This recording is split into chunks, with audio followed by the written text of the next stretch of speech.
విధవరాలైన రజని కూరగాయలు అమ్ముతూ ఉంటుంది. రావాలమ్మా రావాలి, తాజా తాజా కూరగాయలు రావాలమ్మా రావాలి అంటూ కూరగాయలు అమ్ముతూ ఉండగా వాళ్ళ చెల్లెలు ఇంద్రజ అటుగా వస్తుంది. ఇంద్రజని చూసి రజని, ఏంటి ఇంద్రజ నువ్వు ఒక్కదానివే వస్తున్నావు? మీ ఆయన ఎక్కడా? ఆయనకి ఏదో పని ఉందని రాలేదక్క. నిన్ను చూసి చాలా రోజులు అవుతుందని నేను వచ్చాను. నీ వ్యాపారం ఎలా ఉంది? నువ్వు ఎలా ఉన్నావు? నేను చాలా బాగున్నానమ్మా. మీ అత్తగారు నిన్ను బాగా చూసుకుంటున్నా అని అడుగుతుంది రజని. అందుకు ఇంద్రజ బాగానే చూసుకుంటున్నారక్క అని సమాధానం చెబుతుంది. సరే అమ్మా, నువ్వు ఇంటికి వెళ్ళు అని తాళం చెవిని ఇస్తుంది. ఇంద్రజ తాళం తీసుకొని ఇంటికి వెళ్తుంది.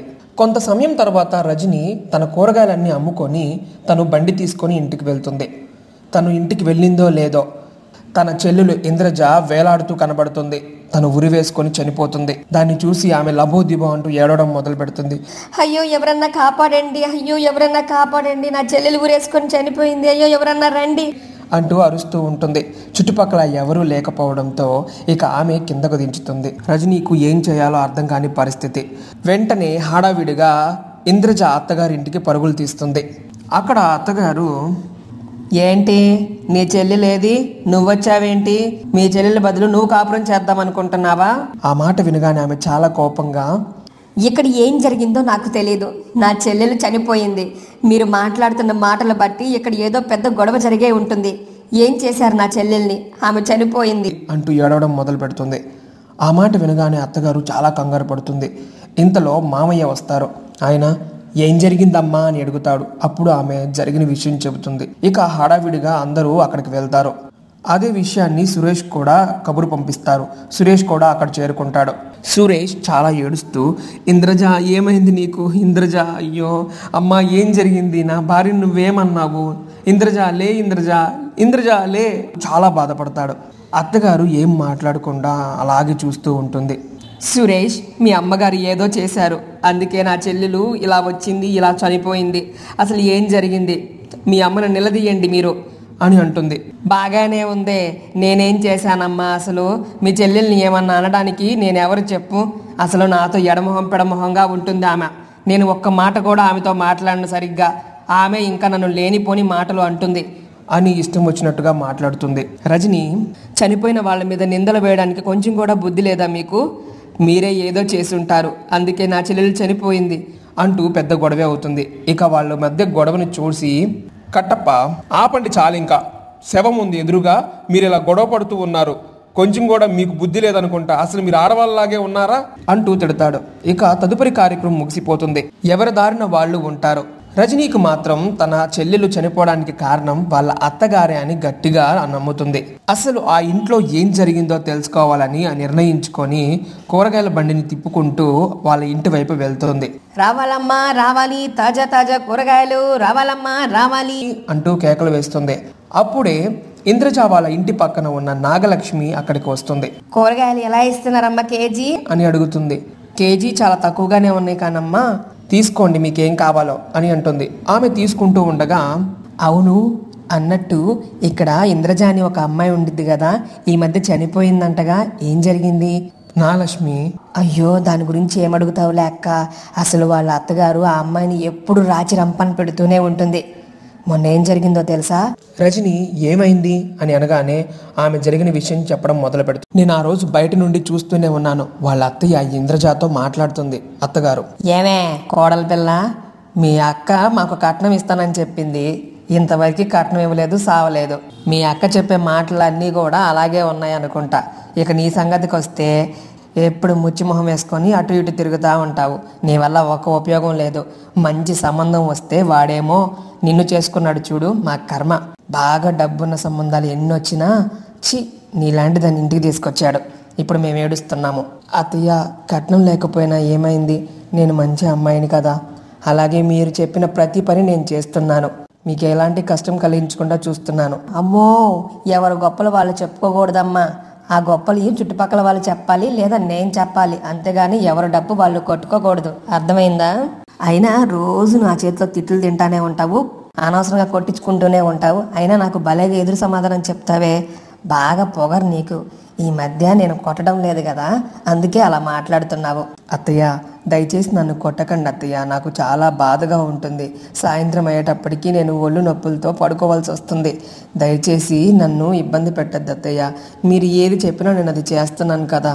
నేను నిన్ను కొట్టకుండా ఉండాలంటే ఒక పని చెయ్యాలి, నువ్వు చచ్చిపోవాలి. లేదంటే మా అబ్బాయికి కనపడకుండా ఎక్కడికన్నా దూరంగా వెళ్ళిపోవాలి. అప్పుడు మంచి సంబంధం ఇచ్చి పెళ్లి చేస్తాం వాడికి. కట్నం డబ్బులు వస్తాయి, మేము బాగా సెటిల్ అయిపోతాము. ఆ పని చేస్తావా మరి? అత్తయ్య ఏం మాట్లాడుతున్నారు అత్తయ్య? మీరు కూడా ఒక ఆడవాళ్ళని సంగతి మర్చిపోతున్నారు. మీ అత్తగారు కూడా మీతో ఇలా ప్రవర్తించుంటే మీరు ఇప్పుడు ఇలా ఉంటారా? ఆమె చాలా కోపంగా, వసేయ్ నాకు ఎదురు సమాధానం చెప్తున్నావు, ఎదురు మాట్లాడుతున్నావు, నీ పని చెప్తా నాగు అంటూ ఇష్టం వచ్చినట్టుగా ఆమెను కొడుతుంది. ఇంద్రజ పెద్ద పెద్దగా కేకలు వేస్తూ ఉంటుంది. అప్పుడే నాగలక్ష్మి అక్కడికి వెళ్ళి, పిన్ని పిన్ని ఆగండి పిన్ని, ఎందుకు ఆమెను ఇబ్బంది పెడుతున్నారు? పాపం ఇంద్రజ చాలా మంచి అమ్మాయి, అనవసరంగా ఆమెను మీరు ఇబ్బంది పెడుతున్నారు. ఆ మాటలు విన్న అత్తగారు చాలా కోపంగా, అయ్యి నాగలక్ష్మి, ఇది మా కుటుంబానికి సంబంధించిన విషయం, మర్యాదగా ఎక్కడి నుంచి వెళ్ళు, బాగోదు ఇక్కడ ఎక్కువసేపు ఉన్నావంటే అని అంటుంది. ఆ మాటలకి నాగలక్ష్మి ఏం మాట్లాడకుండా అక్కడి నుంచి వచ్చేస్తుంది. అత్తగారు ఆమెను చితకబాదుతుంది. నేను కూడా ఏం చేయలేక అక్కడ నుంచి వచ్చేసాను. ఈ విషయం జరిగి 2 నెలల పైనే అవుతుంది. ఆ రోజు నుంచి ఆమె ప్రతిరోజు కూడా అత్తగారి చేతిలో తన్నులు తింటూనే ఉంటుంది. కానీ ఏ రోజు కూడా పుట్టింటికి వెళ్ళలేదు. పాపం మంచి అమ్మాయి అని ఉన్నదున్నట్టుగా నాగలక్ష్మి రజనీకి చెప్పడంతో తను చాలా బాధపడుతుంది.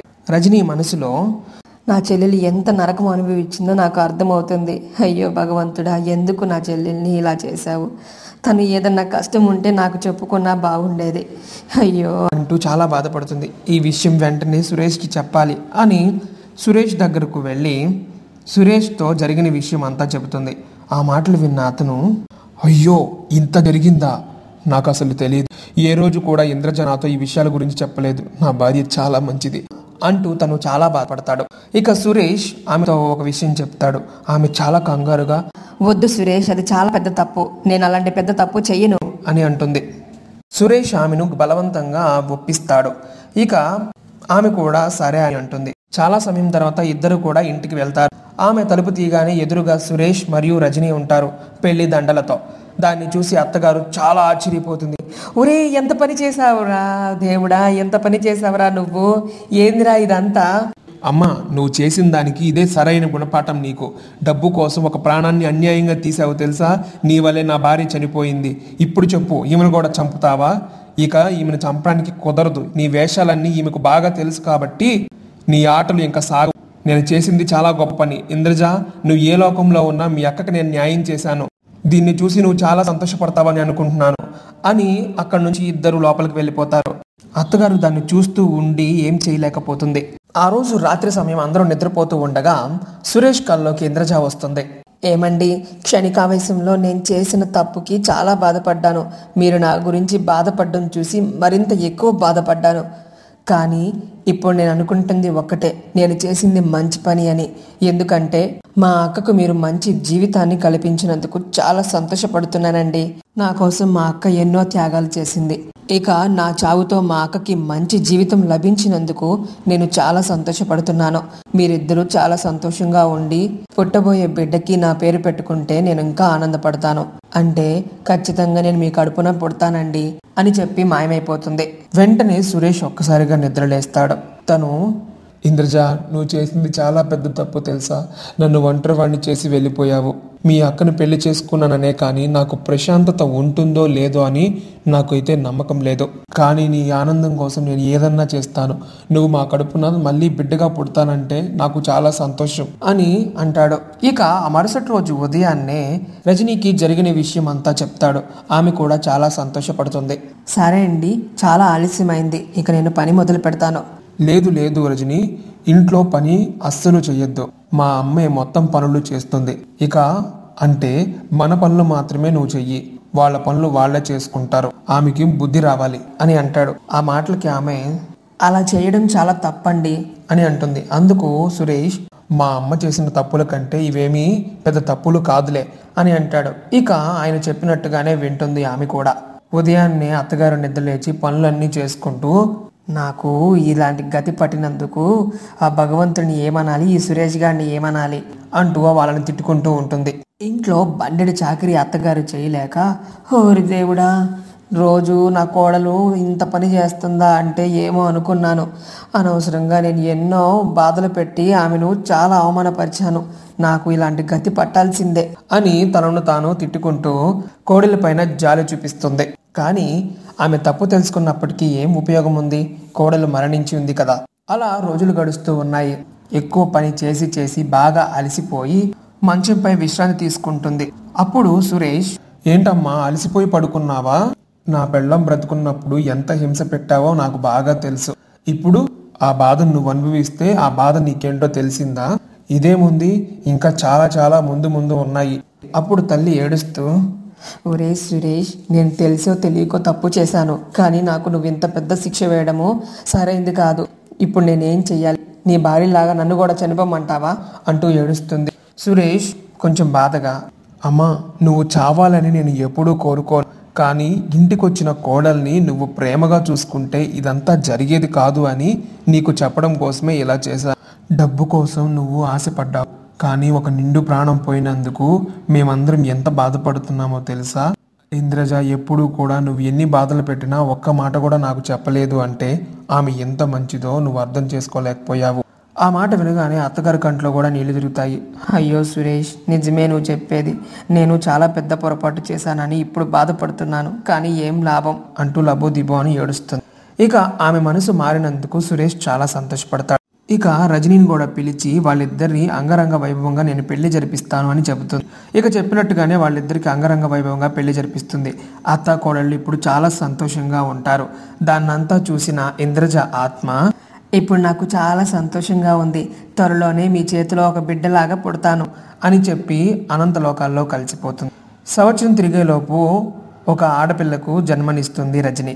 ఇక వాళ్ళ సంతోషం అంతా ఇంత కాదు, మళ్ళీ తన ఇంద్రజానే పుట్టిందని వాళ్ళందరూ భావిస్తారు. ఇక కథ సుఖాంతమవుతుంది.